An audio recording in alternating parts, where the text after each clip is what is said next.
Ketika sekarang kita memasuki sebuah sekolah, kita menjumpai deretan kursi dan meja yang datar.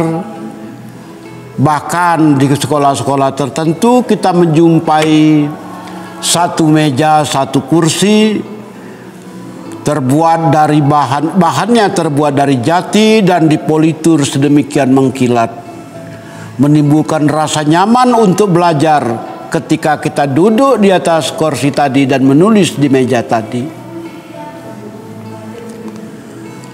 Bahkan juga ada sekolah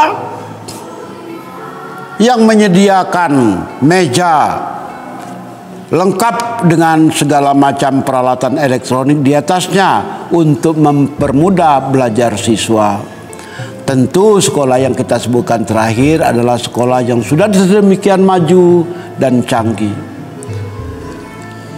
Tak terbayangkan bahwa puluhan tahun yang berselang, bangsa kita atau nenek moyang kita, orang tua kita, sekolah pun seperti memakai atau duduk di peralatan seperti ini. Ini adalah meja belajar dengan bangkunya bersandaran berasal dari tahun 1950-an. Saat itu spidol belum ada dan pena seperti yang sekarang belum ada. Satu-satunya pena adalah pena yang memiliki mata tajam dan dicelupkan ke dalam botol tinta untuk menulis. Sebagian besar kita masih menulis dengan pensil. Dan yang memakai botol tinta, ini tempat botol tinta ditaruh di sini, memakai pena celup tadi itu baru kelas 4 SD.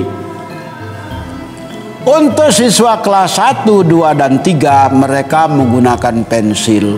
Itu pada zaman tahun 1950-60-an, satu zaman yang lebih maju sebetulnya daripada zaman sebelumnya. Nah, pada tahun 1950-60-an meja-meja seperti ini ada, dan kursi, bangku semacam ini ada di berbagai sekolahan. Terutama sekolahan-sekolahan yang berusia tua merupakan peninggalan Belanda. Inilah meja dan bangku aslinya. Sebelum itu, pada zaman yang lebih dahulu lagi, zaman 30 tahun, 20 tahun sebelumnya, peralatan pun lebih sederhana lagi. Mereka tak memiliki buku tulis kecuali barang yang namanya sabak. Sabak terbuat dari sejenis batu yang kemudian diasah sehingga halus, dan untuk menulisnya memakai grep. Grep adalah grafit batu bara tua yang dipecahkan menjadi beberapa bagian, dan pecahannya tersebutlah kita sebut dengan grep.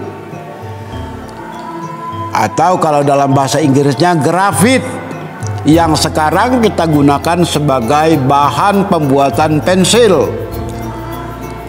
Tapi zaman dahulu pensil belum ada, belum dibuat orang. Yang ada hanya grip, itulah yang digunakan untuk menulis pada sabak batu semacam ini. Sabak semacam ini ukurannya banyak yang lebih lebar, atau kita dapat melihat bingkainya pun kadang-kadang ada, kadang-kadang tidak. Dan ini bolak-balik, di belakang pun, belakang bisa, di depan bisa. Buku tulis kita tidak punya.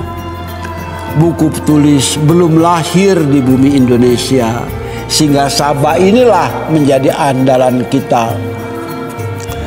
Namun demikian, pada sekolah-sekolah tertentu ada buku tulis juga yang didatangkan dari Tiongkok ataupun Eropa, namun bukan untuk masyarakat yang kala itu tinggal jauh dari perkotaan.